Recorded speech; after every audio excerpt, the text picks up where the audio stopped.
좋은 아침입니다. 아침의 하나를 뉴스 종합 비타민 아침의 매일 경제 김은미입니다. 꼭 필요한 뉴스만 콕콕 집어서 전해드리겠습니다. 시작해볼까요?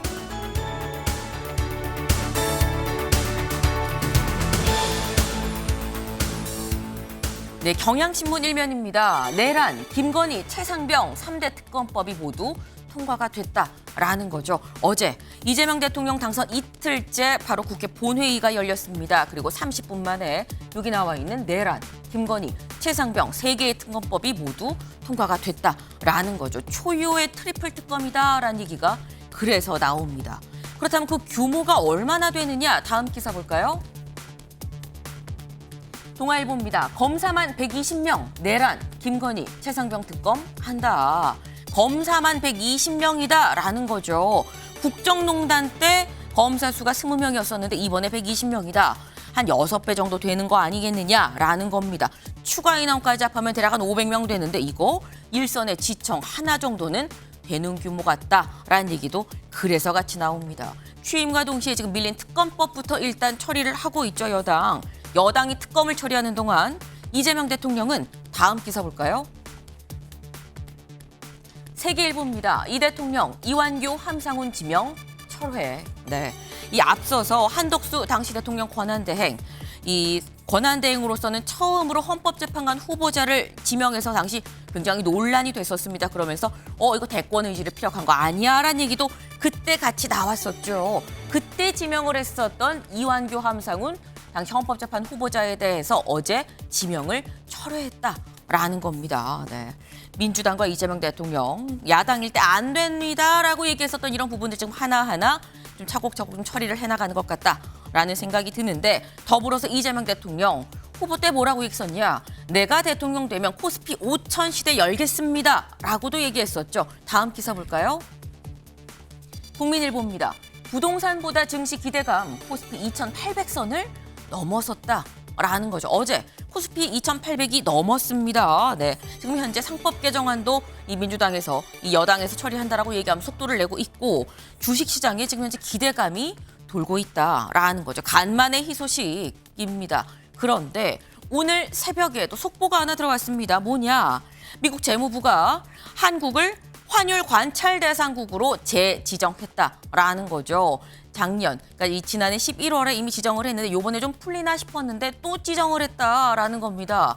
환율 관찰 대상국이 뭔데 생각하실 수 있어요. 미국이 주로 교역하는 나라들 중에서 혹시 저 나라 교역하는 데 있어서 자기네들 유리하려고 환율에 좀 손대는 거 아니야? 장난치는 거 아니야? 라고 살짝 의심할 수 있는 예의주시하는 그런 나라들을 환율 관찰 대상국으로 지정을 하는데 요번에 우리나라가 계속해서 재지정이 됐다라는 거죠. 안 그래도 관세 협상 중인데 트럼프 대통령 카드를 또 하나 옆에 쟁여둔 거 아니겠느냐라는 생각이 좀 듭니다. 다음 기사 볼까요? 조선일보입니다. 권성동 원내대표 사퇴, 국민의힘은 당권 싸움입니다. 네, 어제 대선이 끝나고 국민의힘 처음으로 전체 의원총회가 열렸습니다. 여기에서 나온 것처럼 권성동 원내대표는 사퇴를 했는데 사퇴를 했지만 여전히 내홍은 수습이 안 되고 있는 상태다. 오히려 당권 싸움으로 자중질환의 국면으로 접어든 거 아니겠느냐라는 얘기가 같이 나오고 있습니다. 이 얘기도 잠시 뒤에 대담으로 좀 짚어보겠습니다.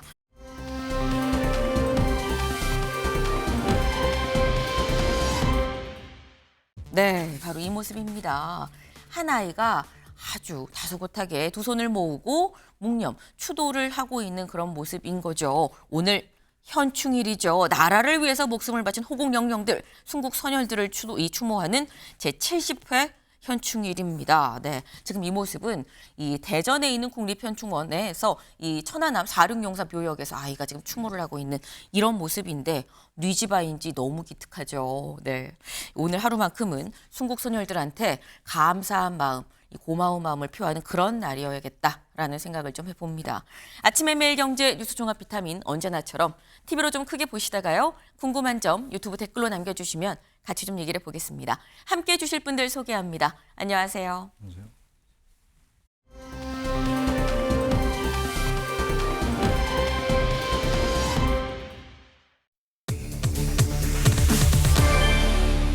네, 난데없이 김밥이 나왔습니다. 맛있게는 보이긴 합니다만 김밥이 대체 왜 등장한 거냐? 여기 볼까요? 있는 기간 최선 다하라. 4시간 김밥 국무회의였다라는 거죠. 어제 이재명 정부 들어서 첫 국무회의가 열렸습니다. 그런데 첫 회의부터 무려 4시간가량 진행이 돼서 김밥을 먹어가면서 국무회의를 했다라는 거죠. 직접 영상으로 확인해 보실까요? 좀 어색하죠? 우리 좀 웃으면서 합시다. 물론 여러분들 매우 어색할 수도 있고 그러긴 하지만 어쨌든 공직에 있는 그 기간만큼은 각자 해야 될 최선을 다하면 될 것 같아요. 네, 함께하는 국무위원들도 그렇고 이재명 대통령도 그렇고 다들 좀 어색한 분위기였다라는 거죠. 하지만 어색해도 좀 할 건 합시다라는 얘기였었습니다. 근데 어제 국무회의가 어색할 수밖에 사실 없었던 게 최창렬 교수님. 네. 윤석열 정부에서 임명된 국무위원들이랑 이재명 대통령이 함께하는 그런 자리였거든요. 그런데 이 어색한 자리에 무려 4시간 가까이 회의를 했다. 그래서 김밥 먹어가면서 했다라는 겁니다. 첫 회의부터 4시간 어떻게 보십니까? 그 인수위가 없이 출범하는 정부니까 네. 장관이 당연히 이제 동거할 수밖에 없는 거죠. 이른바 이제 불편한 동거다 이런 표현들 쓰던데 지난 문재인 정부 때도 그런 현상이 있었어요. 뭐 불가피한 일이라고 봅니다만 설령 지난 정부의 장관들이라 하더라도 지금 대한민국의 장관들이에요. 뭐 교체가 될 거라 하더라도 말이죠. 이건 현재 강요들이니까 당연히 할 일을 해야 돼요. 그리고 더군다나 인수위 없이 급하게 출범하는 정부이기 때문에 국무회의가 당연히 저렇게 길어지는 게 정상입니다. 그리고 국무회의가 항상 형식적으로 이렇게 해왔던 것 같은데 저는 이번 정부부터는 국무회의가 정말 국무위원들이 국정의 현안을 논의한 자리, 거기 자신에게 관련된 업무 부처 말고 부처의 업무 말고 말이죠. 국정의 현안이 있으면 그걸 다른 장관들도 같이 얘기하는 게 국무위원이고 국무회의거든요. 네. 그런 하나의 좀 계기가 됐으면 좋겠고 어제 이제 국무회의는 4시간 동안 저렇게 김밥을 먹으면서 도시락도 아니고 김밥이네요. 요새는 도시락이 비싸서 도시락이 일반 식사 못지 않은데 김밥을 저렇게 먹는 걸 보니까 정말 열심히 하겠다는 하나의 의지의 표현인 것 같아요. 상징적인 장면이죠. 그래서 상징적인 장면이다. 네, 상징적인 장면이고 그리고 이제 4시간 동안 주로 경제 부처의 보고를 받았다고 합니다. 지금 워낙 뭐 경제가 어려우니까 우선 경제를 살려야 되니까 그런 여러 가지 장면이 노출된 그러한 국무회의였다. 보기 좋았다고 저는 봅니다. 네. 보기 좋았다. 잘하고 있는 거 아니겠느냐. 특히나 경제가 어려우니까 경제부터 중심으로 좀 보고를 받았다고 하는데 잘했다라고 말씀을 하셨어요. 인수위가 없으니까 길어질 수밖에 없는데 라고 말씀도 하셨는데 말씀처럼 전 부처가 다 보고를 한 건 아니고요. 그중에서도 경제 관련 부처 한 10개 정도 되는 부처만 보고를 했다고 합니다. 근데 4시간 가까이 지금 진행이 됐다. 굉장히 꼼꼼하게 좀 뭔가 진행이 된 것 같다라는 생각이 드는데 사실은 꼼꼼할 것 같다라는 이런 분위기 국무회의가 시작되기 전부터 살짝 좀 감지가 됐다라는 거죠. 그 모습 잠깐 같이 보고 올까요? 그래서 보통은 시나리오 아니면 주제 이런 거 다 정해놓긴 하는데 그런 거 특별히 없어요? 시작하자마자 대통령께서 첫 모두 말씀으로 회의를 시작을 하십니다. 그리고 근데 그렇게 하라고 시키면 되잖아요. 근데 왜 안 하세요? 그걸 진행을 하시라고 했잖아요. 네. 이재명 대표 입가에 살짝 웃음이 있긴 한데 근데 윤영걸 대표님 그러면서 한 얘기가 발표하라고 시키면 되잖아요. 왜 안 하세요? 그렇게 하시라고요. 라고 얘기하는 게 지금 국무회의 시작 전에 사실 모습입니다. 윤 대표님이 저 회의 참석자면 어떤 생각하셨을까요? 뭐 아무래도 좀 굉장히 어색하고 경직되지 않았겠어요. 선거운동 내내 거의 적대적 관계다시피 했고 특히 뭐 여러 가지 방통위원장 같은 분은 내놓고 그 싸우기도 하고 그랬잖아요. 탄핵도 올라가고 그러니까 여러 가지 경직됐을 텐데 뭐 이재명 대통령이 처음 취임하자마자 이틀 만에 어제 국무회의에서 한 거는 뭐 문답식으로 한 거, 네. 뭐 그 디테일하게 챙긴 거 이런 거는 뭐 좋게 평가할 만하지 않나. 이 새로운 내각이 구성되기 전에라도 할 일은 하겠다. 그래서 저는 이재명 대통령이 취임 때 2가지를 강조했거든요. 하나는 통합이라는 의미에서 모두의 대통령이 되겠다. 또 하나는 실용주의적, 시장주의적 실용, 이거를 또 강조했거든요. 그래서 어제 대통합적으로는 지금 아직은 한 번도 보여준 게 없어요.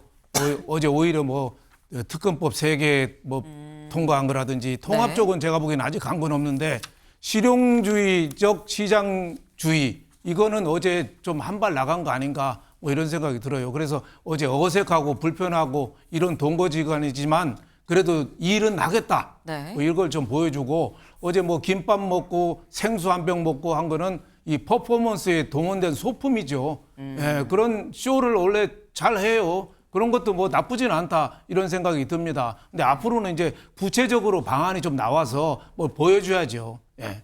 네. 지금 말씀은 살짝 좀 비판 어린 시선이 좀 있었어요. 이거 좀 퍼포먼스 아니겠습니까? 라는 취지하지만 어쨌거나 꼼꼼하게 장관답는데 질의응답으로 이 질답으로 이 한 거는 상당히 좀 좋아 보였다라고 말씀을 지금 하셨어요. 어떻게 보면 이재명 대통령이 살짝 좀 군기를 좀 잡았다라고 볼 수도 있을 것 같은데 굳이 군기 잡지 않아도 긴장했을 법한 사람들이 유독 더 있죠. 어제 좌석 배치도 같이 볼까요? 네.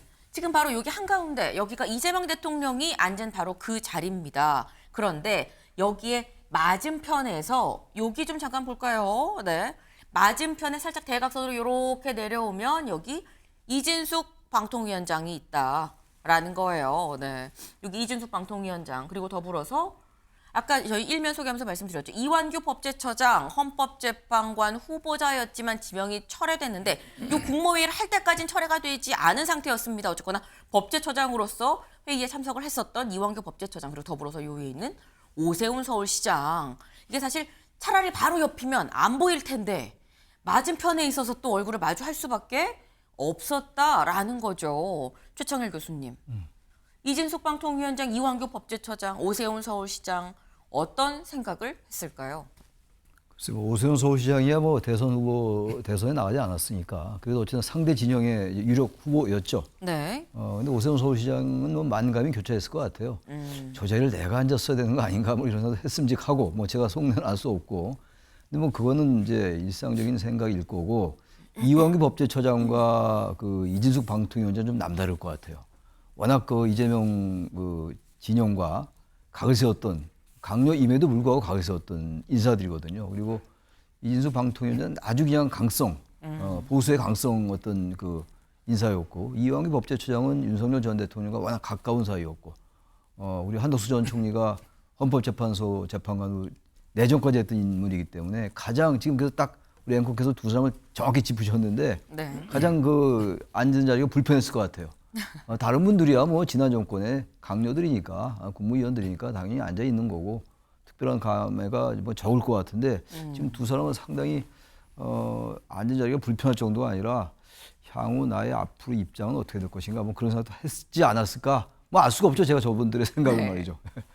지금 말씀은 앉은 자리가 단순히 불편한 정도를 좀 넘어선 상황 아니었겠느냐. 가시방석 플러스 알파. 앞으로 나의 미래는 어떨까라고 고민을 했을 법하다라고까지 말씀을 하셨어요. 네.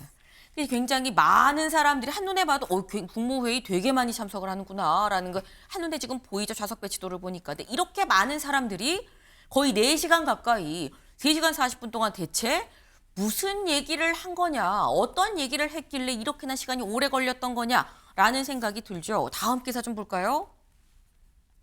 이 대통령 질문 또 질문. 윤 정부 장관들 3시간 40분 동안 진땀 뺐다라는 겁니다. 이재명 대통령이 질문을 하고 답하면 추가 질문하고 답하면 또 질문하고 파고 계속 들어가서 물어봤다라는 거죠. 네.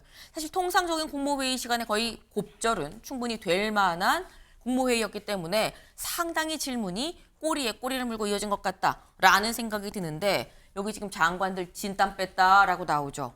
그럼 진땀 뺀 장관들의 입장이 좀 궁금해집니다. 다음 기사 볼까요? 이재명식 실용국무회의 장차관과 문답 계속 주고받아 아까 나온 질문에 또 질문이었다라는 건데 참석자들은 이렇게 얘기를 했다라는 거죠. 보겠습니다. 회의 뒤 참석자들 사이에선 선거 유세하면서 문제라고 지적된 사항이나 평소 궁금했던 걸 많이 물어봤다. 오랜 정치 경험 때문인지 내용을 꿰고 있다는 느낌을 받았다. 실질적인 국무회의였다. 대통령이 알아듣는 속도가 빠르다. 감히 좋다라고 얘기를 했다라는 거예요. 굉장히 좀 호평이죠. 상당히 어쨌거나 이 뭐 성남시장, 경기도지사 하면서 행정 경험이 충분하기 때문에 이런 데 있어서의 경험들이 여실히 좀 녹아든 거 아니겠느냐라는 얘기가 그래서 나옵니다. 근데 또 혹자는 뭐라고 얘기하냐면 이경민 변호사님. 질문을 많이 하고 자꾸 파고드는 거는 변호사였었어서 그런 거 아닐까라는 얘기를 하시는 분도 있더라고요. 뭐 변호사라는 그런 뭐 직업적인 뭐 이런 게 있었기 때문에 그랬을 수도 있겠지만 네. 아무래도 조금 그동안에 이제 뭐 성남시장 시절 아니면 경기도지사 시절을 거치면서 뭐 물론 이제 그 운영을 하는 그런 이제 사이즈는 다르긴 하겠지만 그래도 어느 정도 이제 그런 부분에 있어가지고 좀 능통한 그런 부분들이 있다 보니까 아마 좀 빠르게 좀 이런 정치 국면에 있어가지고 앞으로에 어떻게 좀 운영을 할 것인지 이런 걸 좀 파악하는 게 있었던 거로 해석이 되고 뭐 물론 이제 그런 게 이제 변호사 시절에 이제 그런 부분도 도움이 됐을 수는 있겠지만 어쨌든 이제 앞으로의 그런 뭐 국정 운영에 있어서 이제 그런 부분들을 조금 더 이제 뭐 면밀하게 좀 본인이 해석을 하고 이렇게 파고들려고 하는 그런 부분들이 좀 반영이 된 게 아닌가 좀 이렇게 추정이 됩니다. 네. 지금 말씀 뭐 변호사였어서라기보다는 행정 경험이 충분히 토대가 됐으니까 그런 거 아니겠느냐라는 지금 그런 말씀이셨는데 윤영걸 대표님 네. 사실 질문에 또 질문에 파고 들어가면은 질문받는 장차관들은 긴장을 할 수밖에 없거든요.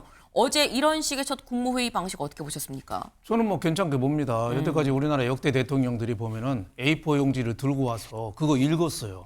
혼자 얘기 다 하고 네. 국무위원들은 적자생존 적어야 산다 해가지고 받아쓰기 시험 보는 것 같았어요. 대통령만 보여줘. 기억이 나요. 네, 국무회의 한다 대통령만 그러면 보이고. 장관들은 다 뭔가 받아쓰는. 그렇죠. 국무회의가 심의도 하고 토론도 하고 뭐 이래야 되잖아요. 미국 보세요. 네. 그 회의 트럼프랑 하다가 팔짱도 끼고 뭐 모자 쓰고 온 사람도 있고 다양하게 제스처도 보이면서 활발하게 얘기하잖아요. 네. 대들기도 하고 자리를 걸고 하는 자리인데 우리는 말 잘 듣는 사람이 받아쓰기만 하는 거예요. 그래서 어제 이재명 대표가 첫 술인데 물론 전 정부의 내각들하고 하니까 서로 어색하고 또 이재명 대통령은 또 어제 말할 거로 또 준비를 또 잔뜩 해왔을 거예요. 어제 참석한 국무위원들은 뭐 제대 말년이라고 아무 생각 없이 왔다가 또 상당히 당황해서 몰리는 모습을 보였는데 어제 뭐 저런 문답식 모습은 앞으로도 계속 국무회의가 저런 식으로 좀 진행이 되고 대통령은 주로 많이 듣는 자리 혼자 떠드는 자리가 듣는 자리가 좀 되는 식으로 국정 전체가 좀 바뀌는 모습을 좀 보여야겠다 저는 이런 생각이 좀 듭니다. 네, 굉장히 호평을 지금 주셨어요. 이런 식의 국무회의가 앞으로도 계속돼야 된다. 대통령은 말하기보단 많이 들어야 되는 자리 아니겠느냐라고 말씀을 하셨습니다. 근데 어제 그러다 보니까 시간이 자꾸 늘어나서 원래는 2시간 예상했었는데 3시간 40분이나 했다라는 거죠. 근데 사실 어떻게 보면 3시간 40분보다 더 할 뻔했다. 다만 뒤에 이게 있어서 중단했다라는 얘기가 나옵니다. 그게 뭔지 영상으로 확인해 보실까요? 국가의 존재 이유 중에 가장 큰 게 국민의 생명과 안전을 지키는 일이라고 합니다. 우리가 하는 모든 국정이든 지방행정이든 사실 제일 먼저 챙겨야 될 게 국민의 안전이죠. 세월호 참사도 그렇고 이태원 또 오송 지하차도 이런 사건들이 좀 약간 특색들이 있는 것 같아요.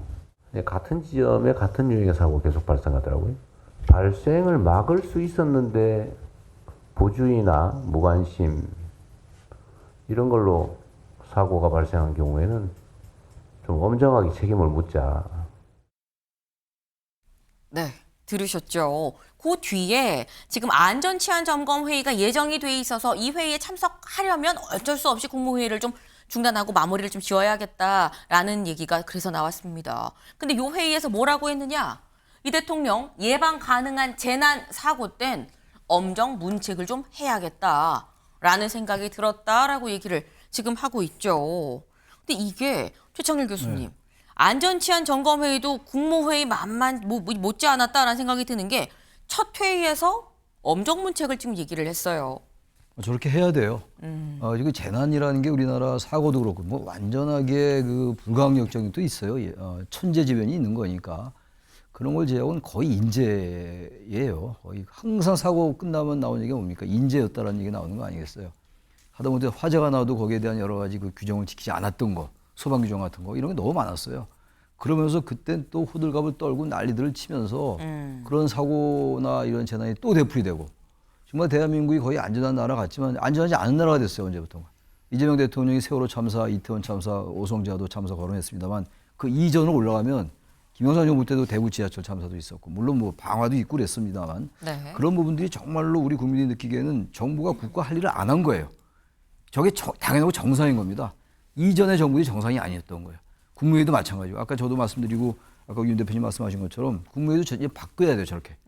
정말 국무회의가 여러 국무위원들이 국무위원회 자격으로 자기가 맡은 부처의 업무 소관이 아니라 그런 거나 마찬가지로 저런 재난도 대통령이 정확하게 처벌해야 돼요.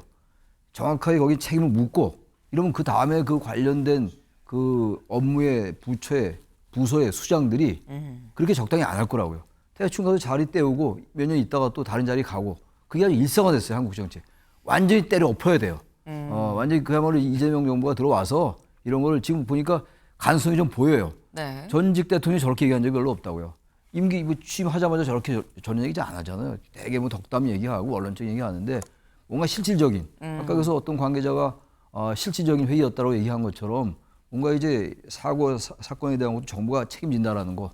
만약에 여기에 대해서 문제가 생기면 완전히 그냥 옷 벗고 책임을 지어야 돼. 지난 정부 때 가장 문제가 뭐냐면 이태원 참사 책임 안 졌잖아요. 행안부 장관이. 그게 계속 정권의 어떤 그 걸림돌로 남았던 거예요. 여러 가지가 복합적으로. 그런 점에서 이재명 대통령의 문제인식은 대단히 의미가 있다라고 봅니다. 네. 이재명 대통령의 문제의식 의미가 있다라고 봐야 된다. 그리고 이게 정상이고 맞는 방향 아니겠느냐라고 말씀을 하셨어요. 근데 지금 이재명 대통령 첫 회의에서 엄정 문책을 얘기하면서 이게 단순히 을러댄 거냐? 근데 단순히 을러댄 건 아닌 것 같다라는 게 윤형걸 대표님. 예. 이재명 대통령이 회의에서 얘기를 하면서 이렇게 얘기했다고 합니다. 안전 분야에 이 유능한 인재들 딴 데 보내지 말고 안전 분야, 이 사고, 재난 관련 요 분야로 인재들을 좀 보내라. 왜 유능하다 그러면 자꾸 딴 데 보내는 거냐? 이게 콕 집어서 인사에 대해서도 또 얘기를 했다 그래요. 저것도 뭐 바람직한 얘기 아닌가 싶어요. 네. 우리나라 정부 부처나 이런데 안전부처가 제일 한직입니다.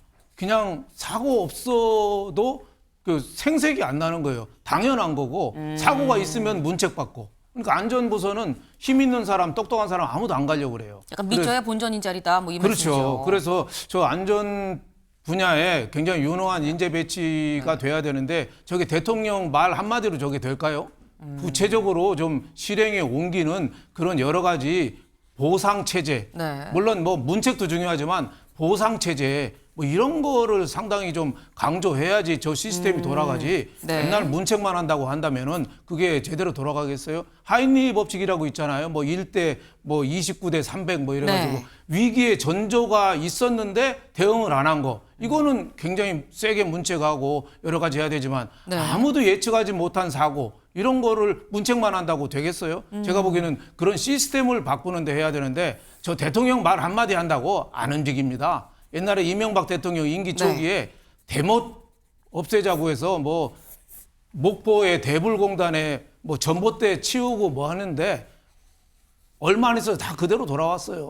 하나도 되는 게 없습니다. 네. 그래서 구체적으로 디테일하게 안을 마련해서 차곡차곡 스텝 바이 스텝으로 해도 될까 말까 하는 거라 이런 생각이 좀 듭니다. 네. 그러니까 지금 차곡차곡 일단 말로 꼼꼼하게 하나하나 좀 깊게 들어가는 건 좋긴 좋은데 이게 말에서 끝나면 안 된다. 실천으로 들어가야 된다라는 말씀이에요. 최 교수님 짧게. 저 짧게 말씀드리겠는데 맞는 말씀인데 네. 제가 학교에서 있어봐도 학교가 뭐 행정부서도 있잖아요. 제가 그쵸. 보직 교수도 하고 그랬었는데 느끼는 게 그걸 윗사람이 말이죠. 꼼꼼히 계속 그 후속 전을 챙겨야 돼요. 그러면 이게 움직입니다. 그렇지 않으면 지시만 해놓고 하면 다들 그냥 적당히 하다가 괜찮네 넘어가네 이런 게 너무 많아요.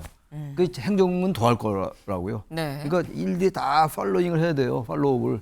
국정감사 끝나면 이제 장관들이 알아서 답변하겠습니다. 뭐 회의 이제 나왔던 거 질문 다시 서면으로 의원들이 안 챙기거든요. 그러니까 꼼꼼히 다 챙겨야 돼요. 어떻게 됐냐를. 그걸 한다면은 완전히 바뀔 것이고 네. 처음에 이제 군기 잡고 이렇게 잘 하다가 이 정권도 마찬가지냐면 완전히 유야무야 될 것이다. 꼼꼼히 챙겨 다 그래서 비서들이 있는 거 아니에요? 정무수석도 있고 네. 여러 가지 관련된 수석비서관도 있고 비서실장도 있는 거기 때문에 장관한테 다 챙기라고 그러고 보고하라고 그러고 그날도 보고 안 하면 딱 챙겨야 왜 당신 보고 안 하냐? 그럼 그때부터 완전히 시스템이 잡힐 것이다라는 생각이 들어요. 그래서 어떤 리더십이 있느냐가 결정적입니다. 그게 누가 대통령이 되고 누가 장관이 되느냐, 누가 윗자리에 있느냐가 그래서 무서운 거예요. 네. 지금 얘기를 잘 듣다 보니까 최 교수님이 행정 쪽에 계셨을 때 상당히 깐깐한 상사였겠다라는 생각도 살짝 드는데 어쨌거나 이 말씀은 이거예요. 꼼꼼하게 윗사람이 하나하나 다 보고받고 일일이 챙겨서 팔로우업을 하지 않으면 밑에는 또 요지부동 그대로 늘어질 수밖에 없는 거다. 그러니까 다 꼼꼼히 챙겨야 된다라는 실천이 좀 중요하다라는 말씀을 지금 하셨어요.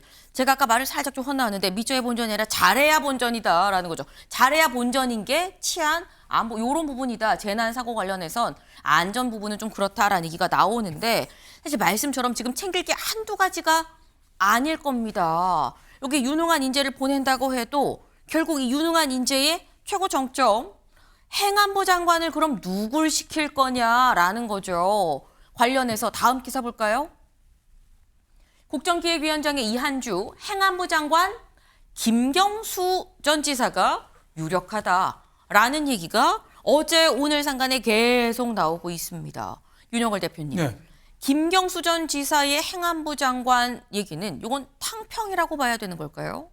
글쎄요, 당평이라면은 좀 더 범위를 넓혔어야죠. 제가 보기에는 민주당 내에서 네. 뭐 친문 쪽에 조금 배려했다고 할까요? 그건 내부 인사라고 봐야죠.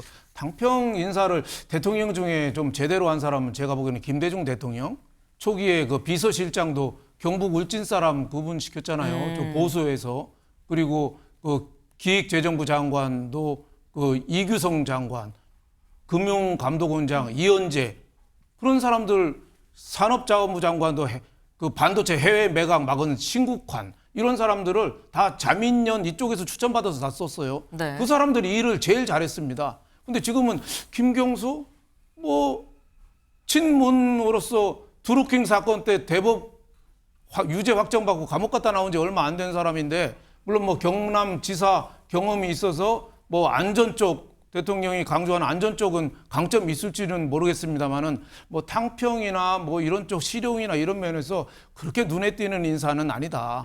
좀 더 시야를 넓게 하고 네. 국민들이 깜짝 놀랄 제가 보기엔 총리나 행안부 장관이나 이런 사람들 좀 기용을 하면은 와 하고 시선을 모을 텐데 아 그래 하고서 그 아침 조간신문 헤드라인 보고 그냥 뭐 시큰둥한 국민들이 많지 않았겠나 저는 이런 생각을 했습니다. 네. 김경수 전 지사의 경우는 어쨌거나 민주당 내부였었고 그리고 대선을 치르면서 경선에 나와서도 그다지 어떤 뭐 갈등으로 이 대립국면을 빚지 않았었던 인물인 만큼 그냥 내부 인사라고 봐야 되는 거 아니겠느냐. 근데 국무총리도 그렇고 뭐 다른 이 자리 인사들도 그렇고 좀 더 뭔가 눈에 띄는 이런 상징성이 있구나라고 좀 눈에 띄는 인사가 좀 필요해도 보인다라고 말씀을 또 하셨어요. 근데 또 어떻게 보면 이게 또 실용주의 때문에 그런 거다라고 또 민주당은 얘기를 하고 있죠. 철학이 같은 데를 좀 이 철학이 같고 같이 일할 사람을 뽑자니 그런 거 아니겠느냐라는 게 또 민주당의 얘기긴 한데 근데 최천일 교수님 일각에서는 또 뭐라고 얘기했냐면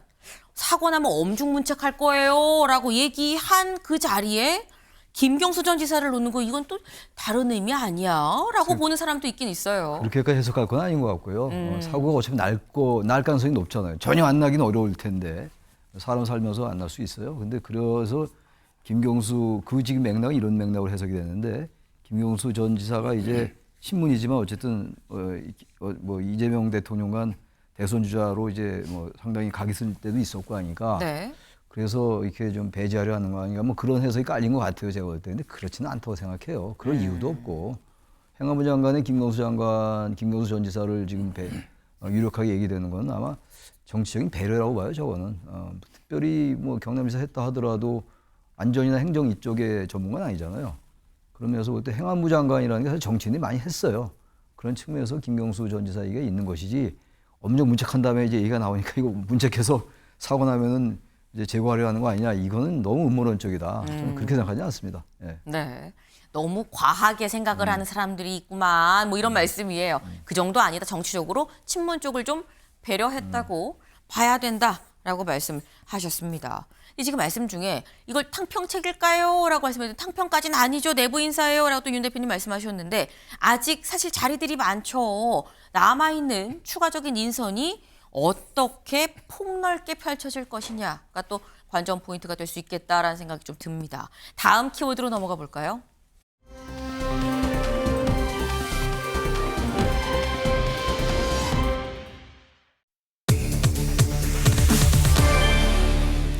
가중질환입니다. 기사 같이 보겠습니다. 권성동 사퇴, 김용태는 입장 유보, 혼돈의 국민의힘이다. 라는 거죠. 어제 국민의힘 대선 패배 후 첫 의원총회가 있었습니다. 이 자리에서 무슨 얘기가 나왔는지 직접 들어보시죠. 이번 대선 패배는 단순히 비상계엄과 대통령 탄핵에 대한 심판에 그치지 않습니다. 원내대표로서 저희 책임이 결코 가볍지 않습니다. 그 책임을 회피할 생각도 그리고 변명할 생각도 없습니다. 보수의 재건을 위해 백지에서 새롭게 논의해야 합니다. 저부터 원내대표직을 내려놓겠습니다. 맡기시겠다고 말씀하신 걸로 전해졌는데 지금 아니면 혹시 그런 의미가 들었습니다. 다양한 의견들 좀 주셨습니다. 계속 좀 듣고 말씀 좀 드릴 수 있도록 하겠습니다. 직접 들어보셨죠. 권성동 원내대표는 제 책임이 있습니다. 사퇴하겠습니다. 라고 얘기를 했죠. 근데 그러고 김용태 비대위원장은 얘기를 좀 많이 듣고 있습니다. 라고까지 얘기했는데 또 다른 기자의 질문엔 사의 표명하셨다는 얘기가 있어요? 라고 물어보니까 사의 표명한 적 없습니다. 라고 또 명확하게 딱 선을 그었다라는 거죠. 그럼 권성동 원내대표는 사퇴하고 김용태 비대위원장은 여전히 남아있는 상태. 근데 어제 이 추가적으로 이어진 의원총회에서 다른 비대위원들은 또 일괄 사퇴를 했습니다. 같이 볼까요? 네. 현재 지금 비대위원들이죠. 이미자, 최형두, 최보윤 비대위원은 모두 사의를 표했고요. 김상훈 정책위의장도 이 당연직으로 이 비대위에 들어가 있는 비대위원인데 이 김상훈 정책위의장도 나도 비대위 사퇴합니다. 사퇴를 했다라는 겁니다. 그럼 여기서 드는 의문이 윤영걸 대표님. 네. 대체 그러면 김용태 비대위원장은 지금 무슨 생각을 하고 있는 걸까라는 거거든요. 김용태 비대위원장은 그런 생각할 거예요. 내가 만약에 물러나면은 지금 권성동 원내대표 사퇴는 했지만은 후임자가 결정될 때까지는 계속 하거든요. 그러니까 또 친윤이 또 하겠네. 내가 그만두면은 또 친윤이 또 득세하겠네. 그런 식의 당 대표 선출이나 또 입김이 나온다. 이런 생각을 했을 텐데 저는 뭐 김용태 비대위원장이 이달 말까지가 임기인데 그만둘 때 싹 같이 그만둬야지. 뭐 이렇게 꼬리가 길어요. 그냥 싹 그만두는 거예요. 그래서 국민의힘이 살아나려면은 화전민들처럼 해야 돼요. 한번 농사 지으면 싹 불태우고 자리 옮겨서 다시 농사 짓잖아요. 국민의힘은 지금 불태워야 돼요. 근데 지금 재건축을 해야 되는데 자꾸 도배 좀 하고 집에 방바닥 구들장 좀 바꾸고 벽지 좀 바꾸려는 모습만 지금 보이려는 거 아닌가 뭐 이런 생각이 들어서 당 대표 자기 선출 놓고 지금 저렇게 싸우는 거거든요. 당 대표 선출은 또 뭐겠어요? 내년 6월 3일 날 또 지방선거 공천권을 갖고 지금 싸우는 거예요. 그러니까 선거에 졌으면은 처절한 성찰. 요새 영화 왜 승부에 나오는 거 보면 조은현 기사가 제자한테도 지는데 그걸 극복하는데 가장 큰 배경이 뭐예요? 복귀예요, 복귀. 왜 졌는가를 다시 눈물을 흘리면서 바둑 복귀를 해요.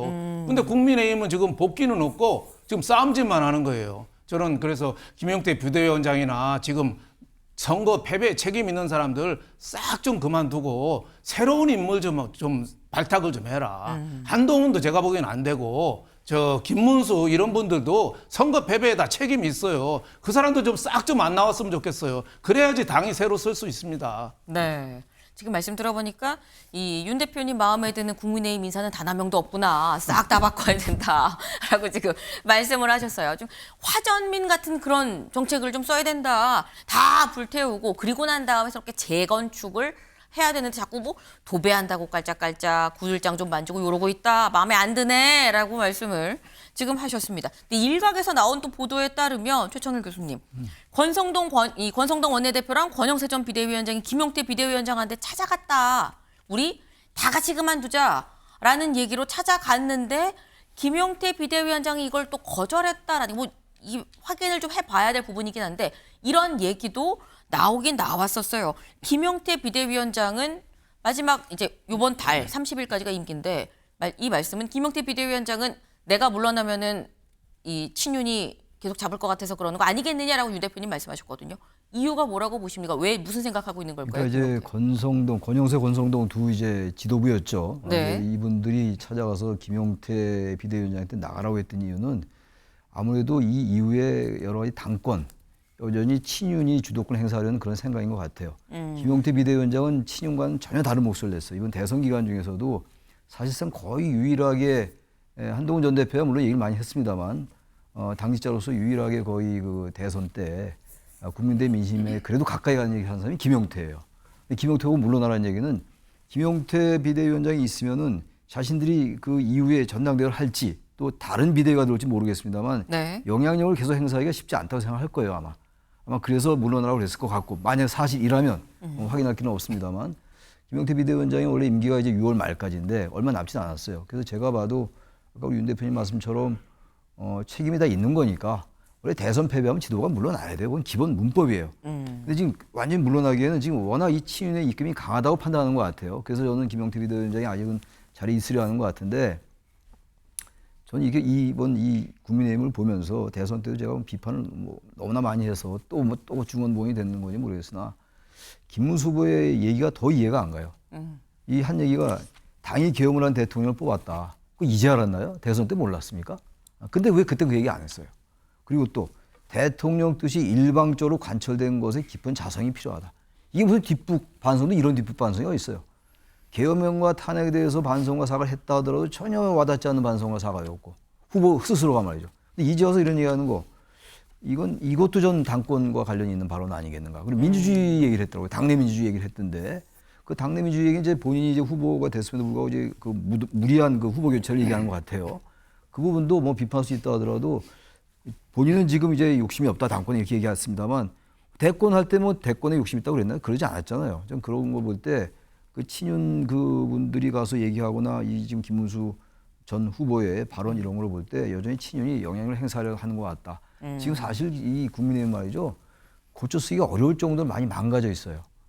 거의 해체에 가까운 정도의 그 뭔가 개혁 쇄신을 해야 되는 건데 지금 하는 걸 보니까 전혀 그런 게 안 보이고 왜냐하면 특정 지역에서 기득권이 있다고 보는 거예요. 이건 보세요. 이 경북, 대구, 그다음에 부산, 경남, 울산, 강원도 이겼잖아요. 그다음에 김문수가 41%나 얻었기 때문에 봐라 우리가 잘하지 않냐 이런 것들이 있을 거예요. 그래서 그렇게 보면 국민의힘 바뀌기 어려울 겁니다. 제가 볼 때 대단히 회의적이에요. 네. 네. 지금 국민의힘이 대선이 끝나고 난 다음에 하는 걸 보니까 글쎄 제대로 좀 수습하겠어. 나는 좀 회의적인데 라는 말씀을 하셨어요. 지금 당 내에서 나오는 목소리도 김문수 후보가 본인이 하는 목소리도 이것도 다 좀 앞뒤가 좀 안 맞고 좀 뒷북 아니겠느냐 뭐 이런 얘기를 지금 하셨습니다. 다음 기사를 좀 보죠. 권성동 사퇴, 김용태도 퇴진, 할 일이 남았다. 수습은커녕 현재 저희 이번 키워드죠. 자중질환 중이다라는 겁니다. 국민의힘 지금 현재 자중질환 중이다라는 건데 어제 있었던 의총에서 친윤 그리고 친한 이런 얘기들이 나왔습니다. 직접 들어보시죠. 이제 더 이상 분열은 안 됩니다. 하나가 되어야 합니다. 이제는 정말 중도와 보수가 화합하고 쇄신하기 위해 어떠한 노력을 기울여야 할지 각자의 위치에서 고민해야 할 때입니다. 지도부 총사퇴가 가장 깔끔한 그런 어떤 모습이고요. 한 달에서 두 달 안에 새로운 지도부를 구성하는 조기 전당대회를 해야 된다고 생각합니다. 네. 여기 좀 같이 볼까요? 당 수습이 먼저라는 친윤계, 빨리 전대 열자는 친한계. 윤영걸 대표님. 네. 어떤 게 먼저라고 보십니까? 저는 뭐 두 가지 말이 다 자기네 편만 얘기하기 때문에 네. 어느 쪽 편을 들고 싶지 않아요. 예, 전대 먼저 하면은 지금 대선 패배한 지 며칠 안 돼서 싸움 또 개파 싸움해서 얼마나 심하겠습니까? 근데 또 이대로 또 갈 수는 없는 거고.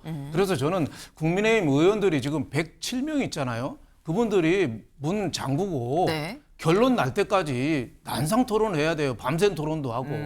그래서 천막 당사 옛날에 박근혜 전 대통령 천막 당사 갔잖아요. 지금 국민의힘도 저 한강변으로 가든지 아니면 인조가 비난했던 저 남한산성 꼭대기에 올라가든지 어떻게 당사로 옮기는 것부터 해서 처절한 밤샘 토론을 해서 그래서 결론을 내야지 이렇다 저렇다 하는 거는 저는 뭐 도움이 안 된다. 그래서 정말 이번에 국민들이 표심이 절묘하잖아요. 예, 이재명 대통령을 찍어줬지만 이준석하고 김문수 후보를 합치면은 조금 더 많은 걸로 나왔잖아요. 보수가. 그러니까 희망은 있는 거예요. 희망은 있지만은 이번 또 투표대로 그대로 국회의원 선거를 또 도입하면은 국민의힘이 100석도 안 된답니다. 99석도 안 된답니다. 그러니까 어떻게 보면 진 거는 확실히 진 거예요. 그리고 어제 보세요. 특검법 3개가 통과됐잖아요. 네. 조희대 대법원장이나 앞으로 국민의힘 국회의원들도 수사 대상에 다 들어간다는 얘기가 지금 공공연히 나오고 있어요. 지금 내란 외환화로 하면은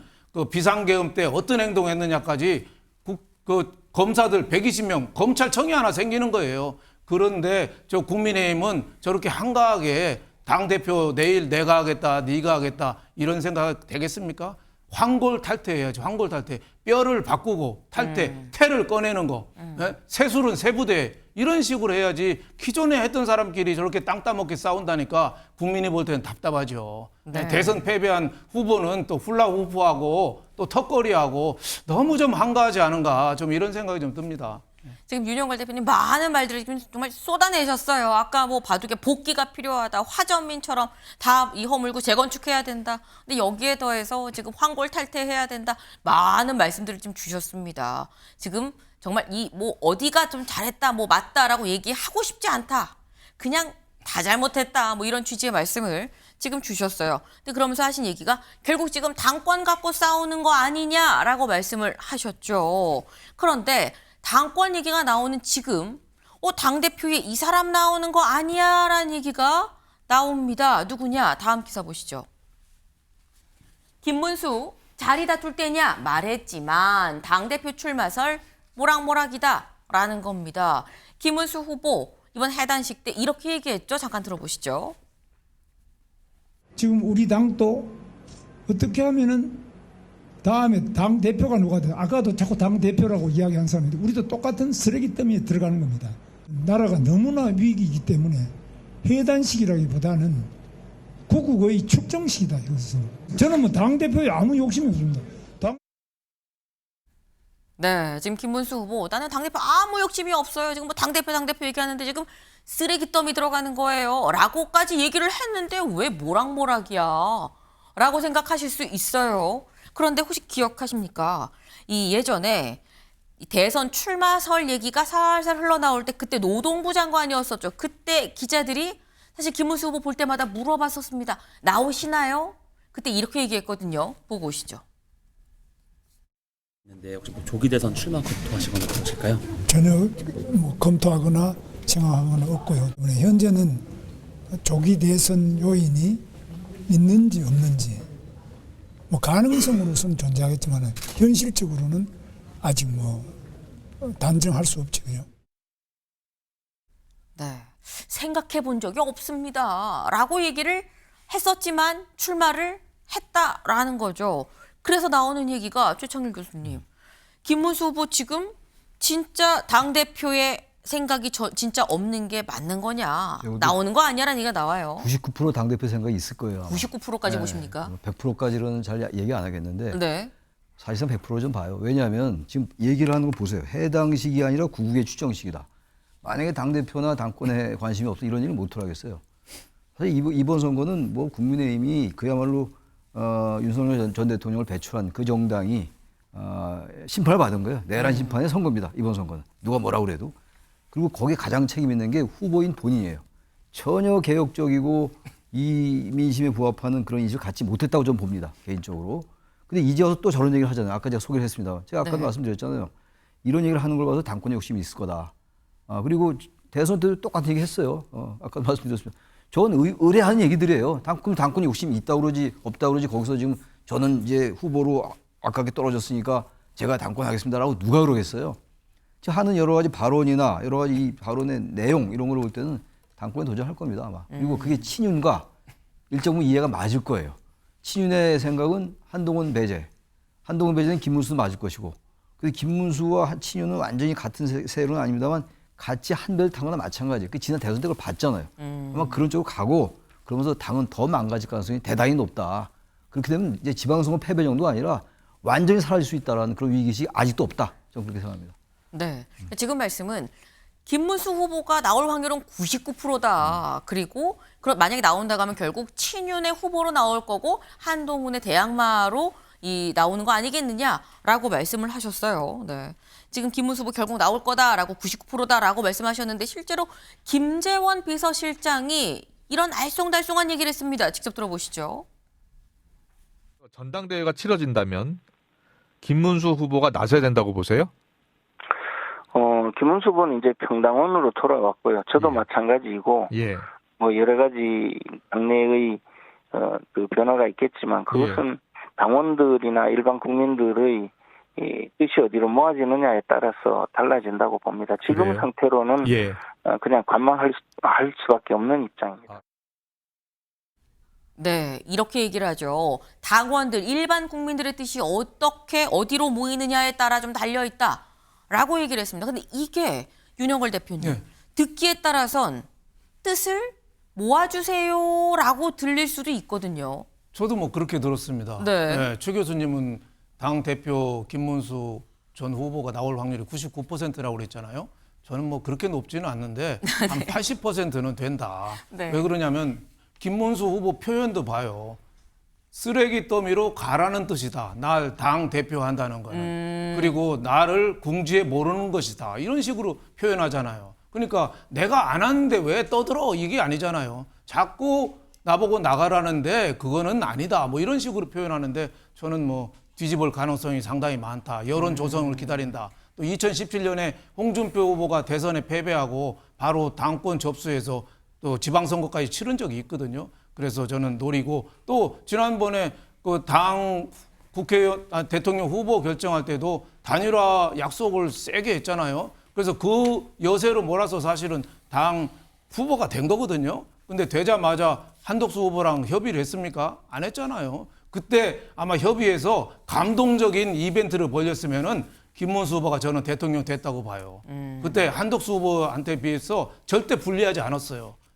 국민의힘 자기 텃밭인데 여러 가지 유리한 게 있었는데 오히려 도망가는 피칭, 침대 축구 하다 보니까 신선감을 못 준 거예요. 그래서 김문수 후보가 당 대표 도전할 수도 있죠. 한데 지금 연세가 74시거든요. 요 다음 대통령 하려면 80 넘으셔야지 이제 또 되는데 너무 좀 국민들이 바라는 젊은 국민의힘, 젊은 보수, 미래 보수, 개혁 보수 이 이미지랑 맞는가. 지난 대선 때도 윤 대통령이나 정광훈 목사하고 차별화를 하는데 실패했잖아요. 그래서 저는 나가긴 나가는데 최 교수님 말씀대로 국민의힘이 자꾸 그러면은 쇠락하는 길로 가는 거다. 이렇게 말씀드리고 싶습니다. 네.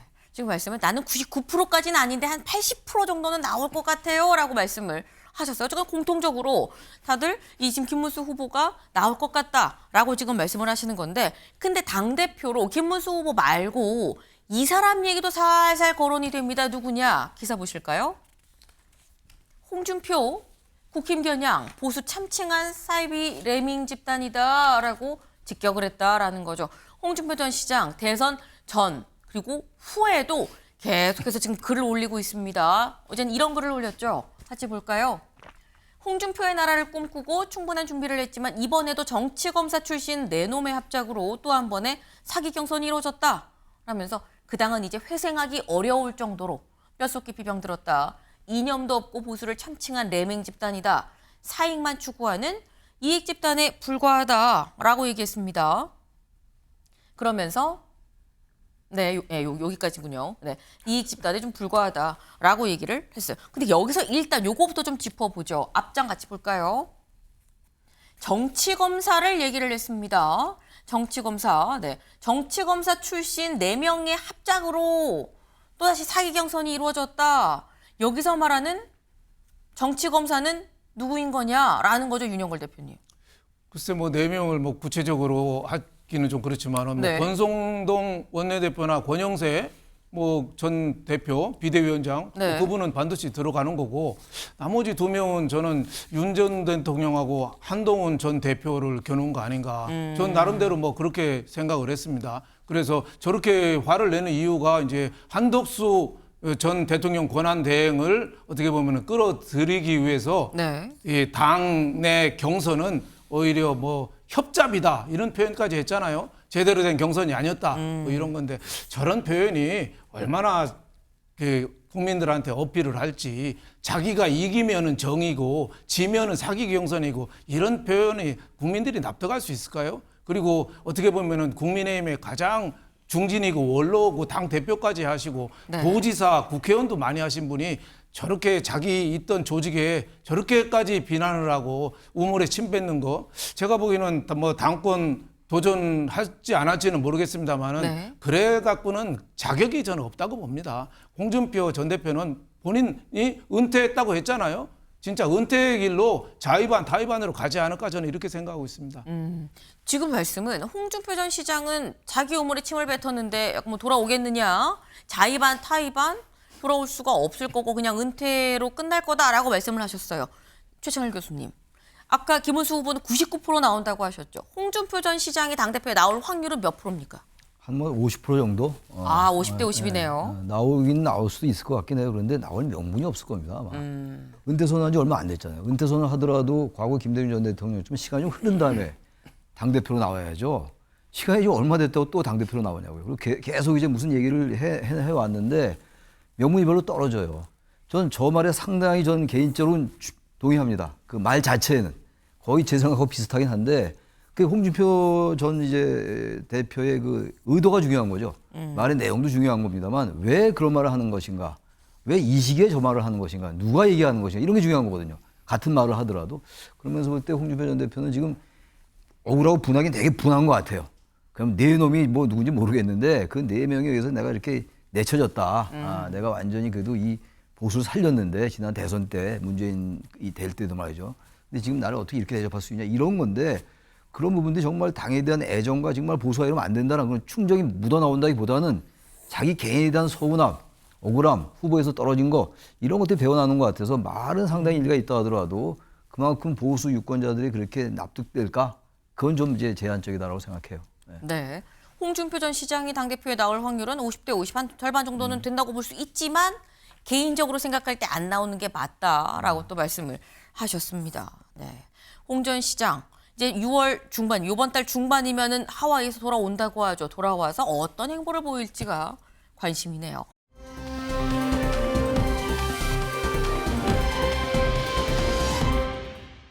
다음으로 좀 넘어가 보겠습니다. 사람에 주목해보는 시간이죠. 아침엔 피플입니다.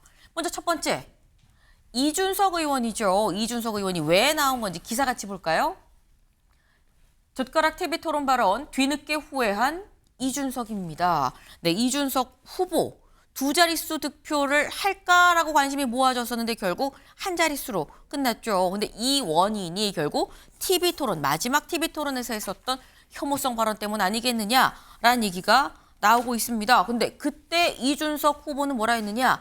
내 발언 자체가 좀 이 수위가 높은 거는 좀 죄송하지만 하지만 원래 발언 자체가 상당히 높아서 내가 이걸 상 순화한 게 이 정도예요. 라고 얘기를 했었는데 대선이 끝나고 이렇게 얘기했다는 거죠. 들어볼까요?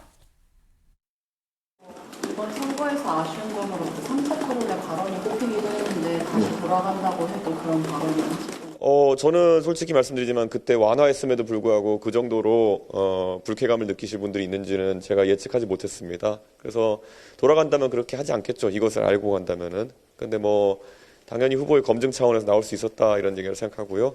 앞으로 그런 표현할 때 조금 더 순화할 수 있도록 하겠습니다. 네. 사실 아직 여전히 좀 약간 꼿꼿한 그런 부분이 없잖아 있긴 합니다만 그럼에도 불구하고 윤영걸 대표님 다시 그때로 돌아간다면 그 발언 하지 않겠죠 라고 얘기를 지금 했습니다. 그건 당연한 거 아닌가 싶어요. 그 TV 생중계들은 토론에 자주 있는 것도 아니고 딱 3번 했잖아요.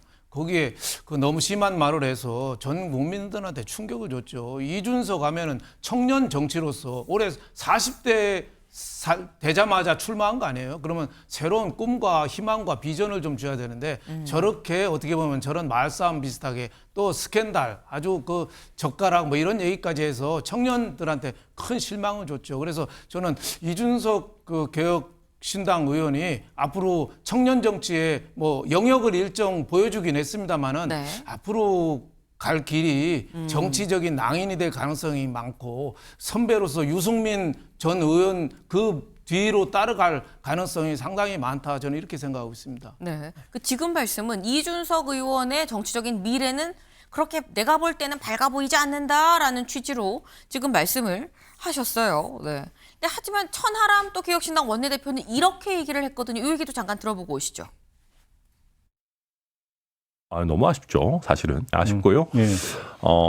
다만 저는 이제 늘 또 약간 낙관적인 면도 있기 때문에 두 자릿수를 넘겼으면 저도 그렇고 이준석 후보도 그렇고 조금 건방져지지 않았을까, 교만해지지 않았을까 하는 생각도 합니다. 그 한 자릿수 득표율에 머물렀던 결정적 이유는 3차 TV 토론 발언 때문이다. 네, 저도 선거 다 끝났으니까 이제 얘기하자면 저도 동의합니다. 네. 천하람 원내대표는 그 발언 때문에 그랬던 건 맞다. 나도 그래 동의한다. 하지만 만약에 또 두 자릿수가 나왔다고, 두 자릿수 득표가 된다고 한다면 또 교만해지지 않았겠느냐라고 얘기를 했어요. 이 얘기인 즉슨 최창일 교수님. 요번 대선의 한 자릿수 득표는 나름 정치적으로 우리한테 약이 됐다라고 지금 얘기를 하고 있는 거거든요. 아전인수가 저런 게 아전인수예요. 저를 반성의 의미가 별로 없잖아요. 저렇게 얘기하는 거. 그렇게 볼 수도 있겠죠. 근데 저런 식의 얘기, 아까도 이준석 후보 얘기가 후보 검증 차원이라는 얘기를 여전히 하고 있잖아요. 그게 아니에요. 국민들이 화가 난 건 후보 검증을 해서 화가 난 게 아니고 후보 검증을 하기 위해서 꼭 그런 단어를 꼭 얘기 써야 되냐의 문제예요. 그러니까 청년에게만, 아까 윤 대표님 청년들에게 혐오를, 저도 혐오를 엄청 느꼈어요. 그 보는 순간 깜짝 놀랐는데 그게 문제, 이번 발언의 본질이 그거예요. 자꾸 후보 검증이라고 얘기를 하는데 그렇지 않다고요. 그 여전히 이 문제의 어떤 근본을 파악하지 못하고 있다는 거고, 저 천하람 의원도 마찬가지예요. 만약에 두 자릿수면 우리가 건방졌을 테니까 차라리 이게 약이 됐다는 얘기인데, 그래서 이거를 그렇게 접근하나요? 이 사안을 그런 식으로 접근하면 안 되죠. 우리가 정말 철저하게 반성해야 됩니다. 새롭게 태어나겠으면 이렇게 가야 되는 것이지, 이걸 저런 식으로 차라리 잘 됐다. 두 자리는 더 건방져가지고 더 우리의 미래가 없을 뻔했는데 네. 약을 주셨다. 글쎄요. 그렇게 얘기해야 되나요? 같은 얘기를 하더라도 이 어프로치가 달라야 되는 건데 여전히 관점이 일반 국민의 생각은 동떨어져 있다. 제가 봐도 그래서 상당한 그 노력이 있지 않으면 쉽지 않을 것이다. 이렇게 생각합니다. 네. 지금 말씀은 천하람 원내대표의 얘기도 좀 아전인수격이다. 지금 요 얘기를 이렇게 할 건이냐라고 지금 말씀을 하셔요. 천하람 대표의 얘기도 아전인수다라고 좀 비판을 하셨는데, 지금 윤영월 대표님, 최창일 교수님 두 분 다 상당히 좀 비판적인 시각으로 말씀을 하셨어요. 그런데 이 사람은 상당히 좀 호의적으로 보고 있는 것 같습니다. 누구냐? 아까 나왔는데 또 나왔어요. 네, 누구냐? 준표형 홍준표 전 시장이다라는 거죠. 지금 청년의 꿈에 다시 요 코너가 좀 부활을 했습니다. 이런 글이 올라왔어요. 지지자들은 홍 반장님이 어떤 생각이신지, 진짜 이준석을 지지하는 건지 궁금한데요? 라는 질문에 뭐라고 달았느냐? 보수 진영에 남은 마지막 회생의 불씨입니다. 라고 달았습니다. 마지막 회생의 불씨. 근데 그렇다고 한다면 윤영걸 대표님, 네. 아까 저희가 홍준표 전 시장 국민의힘 당권 전당대회 나오는 거야 라는 얘기를 했었었는데 와서 개혁신당 쪽으로 가나라는 생각도 살짝 들기도 하고요. 제가 보기엔 그럴 가능성은 뭐 거의 없지 않겠습니까? 뭐 개혁신당에야 이제 3석이 있는데 네. 그게 뭐 거의 뭐 가능성이 없다고 보고, 저 김종인 전 국민의힘 비대위원장하고 홍준표 전 경남지사 두 분의 공통점이 있어요. 정치 분석은 꽤 노하우도 있고 잘 하는데 네. 자기한테 친한 사람한테는 굉장히 좋게 얘기합니다. 이준석 그 개혁신당 전 대표가 김종인, 홍준표 잘 모시거든요. 그러니까 굉장히 좋게 얘기하는 거예요. 보수 진영의 마지막 회생의 불씨가 되려면은 저는 지난 선거에서 단일화를 했어야죠. 그래서 힘을 몰아주고 그 대신에 뭐 당권을 도전을 하든지 뭐 해야 되는데, 끝까지 어떻게 보면은 홀로 된 길을 걸었잖아요. 그러니까 10%도 안 나온 거예요. 그렇게 해서는 되겠습니까? 제가 보기에는 더 미래로 해서 본인을 던졌어야죠. 그리고 김문수, 이준석 합치면은 이재명보다 조금 많잖아요. 당선자보다. 네. 그랬으면 당연히 합쳤어야 되는데 그거를 안 하고 혼자 길을 걸었다? 저는 앞으로도 계속 혼자 길을 걸을 거다. 혼자서. 저는 그렇게 될 가능성이 크다고 봅니다. 네. 말씀은 지금 이게 국민의힘도 아니고 개혁신당도 아니고 그냥 계속 홀로 혼자 길을 걷지 않겠느냐라고도 진단을 하셨습니다. 6월 중순에 오는 홍준표 시장, 그래서 더더욱 주목이 또 됩니다.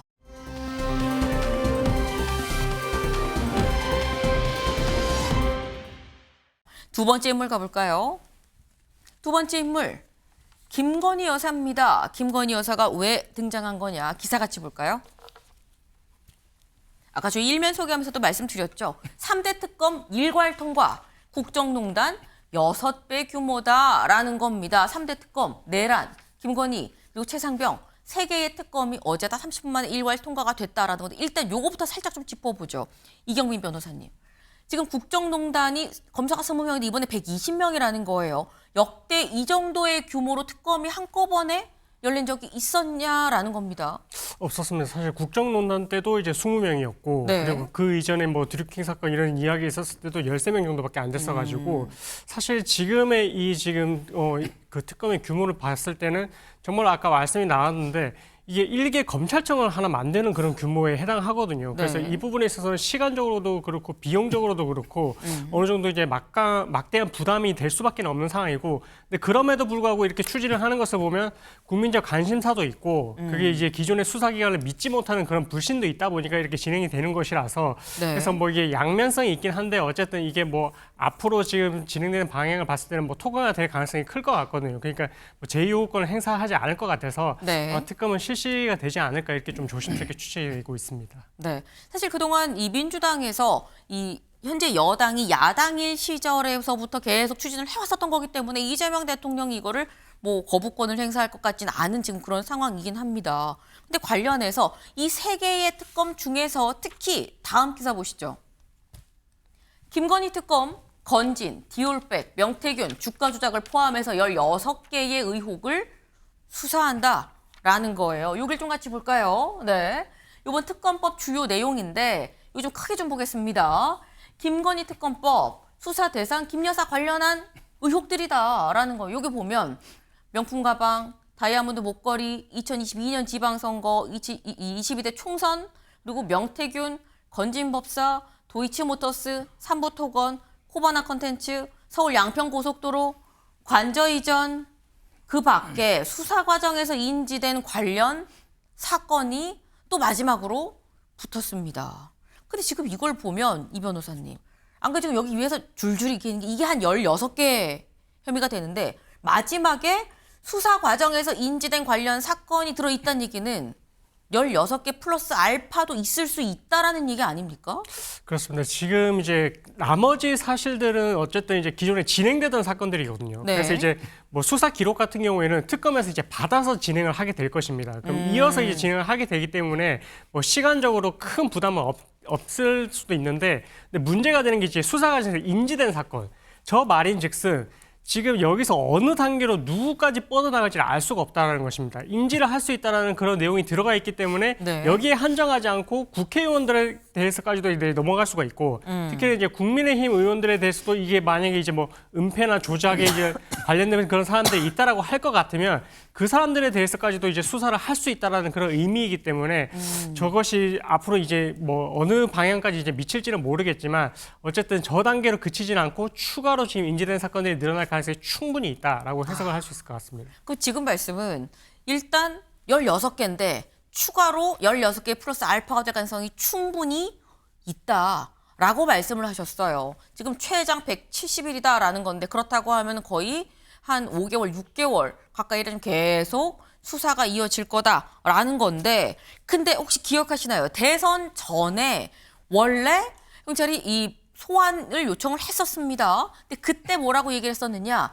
조기 대선에 영향을 줄 우려가 있다. 현재 건강 상태가 좋지가 않다라고 하면서 이재명 후보의 재판 대선 이후로 미뤄지지 않았느냐. 문재인 전 대통령 조사 없이 기소했는데 나도 못 나가겠다라고 얘기를 했었습니다. 근데 지금 대선이 끝났어요. 그러면 이 변호사님, 지금 말씀처럼 현재 지금 수사하고 있었던 김 여사 관련한 수사들이 다 어쨌거나 특검이 이제 통과가 됐고 특검 임명이 되면 글로 이관이 될 거다라고 말씀하셨는데 김 여사의 소환은 언제쯤 이루어질 거라고 전망하십니까? 일단은 뭐 특검도 이제 뭐 이 인력을 구성을 하는 데 있어서 시간이 좀 소요가 되긴 해서 뭐 아무래도 이제 그게 좀 구성이 되고까지 하려면은 아마 조금 이제 더 걸릴 것 같긴 하거든요. 근데 네. 그렇다고 하더라도 이게 뭐 한 달, 두 달 이렇게 이제 늦춰지지는 않을 것 같고 이게 어쨌든 제2호권을 행사하지 않고 이제 진행이 될 것 같으면 6월 중에는 아마 이제 추가적으로 이제 진행이 될 가능성이 이제 있어 보이고요. 아하. 그러면은 소환을 이제 어쨌든 계속해서 요청을 하게 될 것이고 네. 그렇게 된다면은 앞으로는 좀 이제 굵직굵직하게 이제 기존에 진행했던 내용들과 그다음에 이제 뭐 지금 포렌식을 통해서 나오는 그런 내용들까지도 종합을 해서 아마 좀 유의미한 내용들이 이제 수사 결과로서 좀 드러나지 않을까 좀 이렇게 해석을 해볼 수 있을 것 같습니다. 네. 그 지금 말씀은 김 여사가 어쨌거나 뭐 특검을 임명하고 이 특검을 좀 꾸리는 이런 시간이 있다고 해도 요번 달 안에는 추가 소환 통보가 갈 걸로 보인다라는 말씀이에요. 근데 변호사님, 사실 그동안 이 계속 소환 통보를 하는데 안 나가요, 못 나가요라고 거부를 할 경우에 나온 얘기가 체포될 수도 있는 거 아니야라는 얘기가 있긴 있었거든요. 그 가능성은 어떻게 보십니까?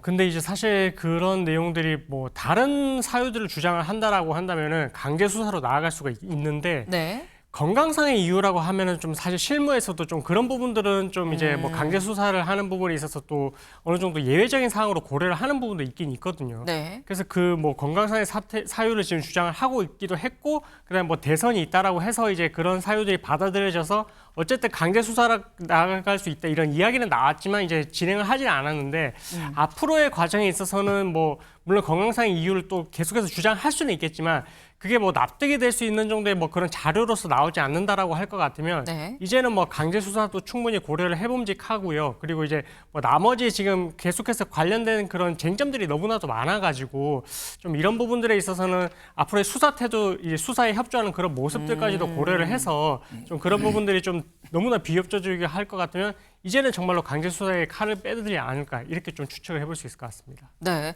지금 말씀은 그러니까 건강을 문제로 얘기할 때는 그걸 강제적으로 할 수 없는 부분이 분명히 있긴 하지만 그럼에도 불구하고 아까 쭉 혐의가 16개입니다. 이미 16개 플러스 알파 될 수 있는 건데 이거 여기에 대해서 협조, 비협조로 나온다 싶으면 검찰이 바로 강제 수사로 들어갈 수도 있다, 체포할 수도 있어 보인다라고 말씀을 하셨어요. 앞으로 이 수사가 어떻게 진행이 될지 좀 관심이 모아집니다.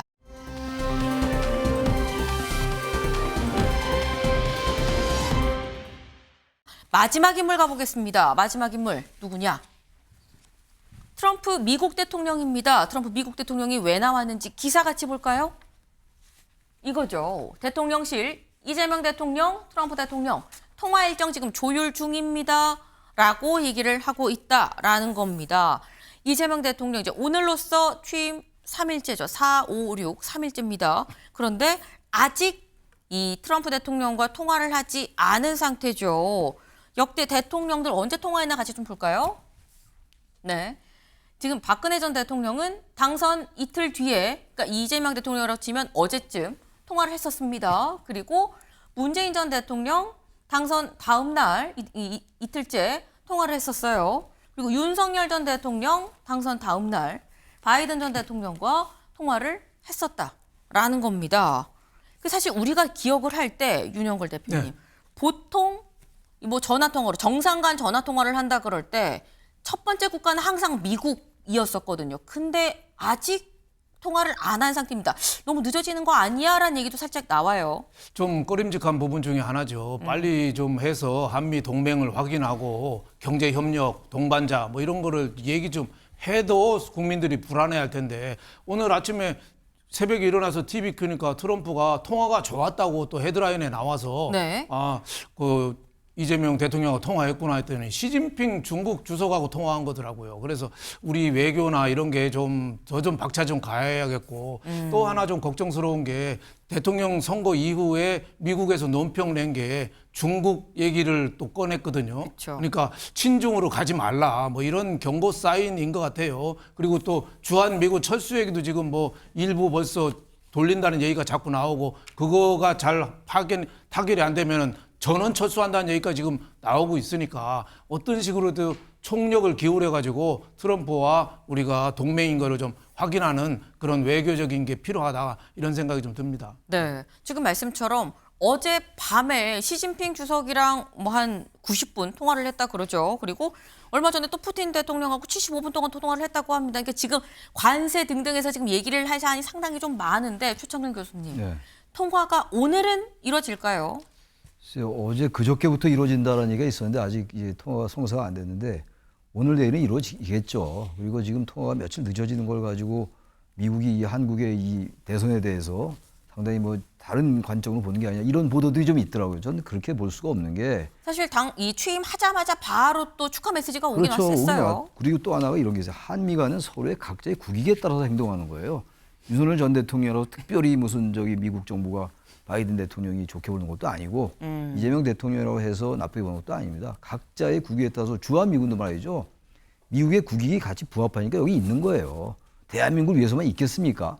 그러니까 지금 어쨌든 미국도 민주적 정당성 가진 대통령과 통화를 해야죠. 그렇게 해야지 자신들의 국익에도 부합돼요. 그러니까 아마 시차나 그리고 시진핑하고 푸틴하고 통화하고 이런 상황 속이기 때문에 우리하고 좀 늦을 수 있죠. 그래서 너무 그걸 과하게 해석할 필요는 없다. 오늘 내일 동안 이루어지지 않을까 생각합니다. 네. 이게 너무 과하게 생각할 건 없다. 보통 뭐 둘째 날 통화된 적도 있고 이제 오늘 3일째니까 시차 고려하면 3일째는 오늘까지도 충분히 통화가 되면 되는 부분이고 아까도 말씀을 드린 부분이 제가 일단 취임하자마자 바로 미 국방부, 미 백악관에서 바로 축하한다. 뭐 철통 같은 동맹, 뭐 이런 메시지를 낸 바가 있긴 있습니다. 때문에 일단 오늘까지는 좀 지켜볼 필요가 있어 보인다라는 생각이 좀 드네요. 저희가 준비한 소식 오늘 여기까지입니다. 오늘도 좋은 하루 보내세요.